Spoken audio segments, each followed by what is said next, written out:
Na ndugu zangu, mwenyekiti wa chama chetu ambaye pia ni makamu wa kwanza wa rais wa Zanzibar anaitwa Othman Masoud Othman, ana msemo wake mashuhuri. Anasema kususa sio jambo baya, ni jambo zuri, lakini sio kila mtu unamsusia. Kususa unamsusia muungwana, kwa sababu ukisusa atajiuliza kwa nini mwenzangu anasusa, amekasirika nini, ili arekebishe lile ambalo umekasirikia, au sio? Kususa msusie muungwana. Mtu dhalim, haramia kama Chama cha Mapinduzi, mtu muuni asusiwi. Muuni ukimsusia mwenzako anaendelea, muuni asusiwi.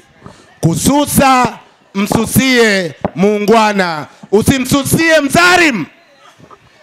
Na ndugu zangu, mifano ipo. Uchaguzi wa serikali za mitaa 2019 CCM ilikuwa wagombea wetu, wapinzani tukafanya nini? Tukasusa, au sio? Tukajitoa katika uchaguzi. Tulipojitoa, CCM ikaendelea na uchaguzi peke yake. Kususa msusie muungwana, usimsusie muuni. Muuni ukimsusia anakula mwenzio, unamwambia hiki chakula mimi sikitaki, wewe endelea peke yako. Muuni ataendelea na uchaguzi peke yake.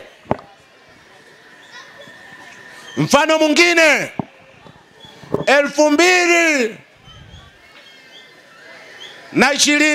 2015 kule Zanzibar, Maalim Seif Sharif Hamad alishinda uchaguzi. CCM wakamuibia kwa kufuta uchaguzi ule. Maalim Seif akajiondoa katika uchaguzi wa marudio ulioitishwa mwaka 2016. CCM walifanya nini? CCM hawakujali Maalim Seif amenuna, amesusa, wakaendelea na uchaguzi na vyama vingine vidogo vidogo.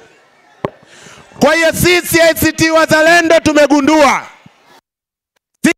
ukisusia kwa sababu CCM ni wauni, wao wataendelea na uchaguzi kama kawaida.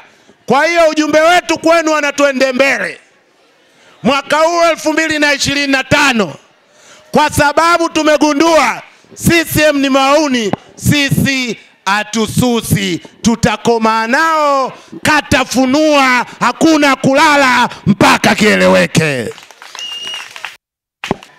Kwa hiyo tunagombea ili kutuma salamu kwa Chama cha Mapinduzi kwamba kama walidhani hii mechi ingekuwa nyepesi, hii mechi ingekuwa ya kitoto, mbeleko hakuna kabisa. Moto tunaendeleza kama kawaida. Hiyo ndio sababu ya kwanza iliyotusukuma tugombee katika uchaguzi mkuu wa 2025.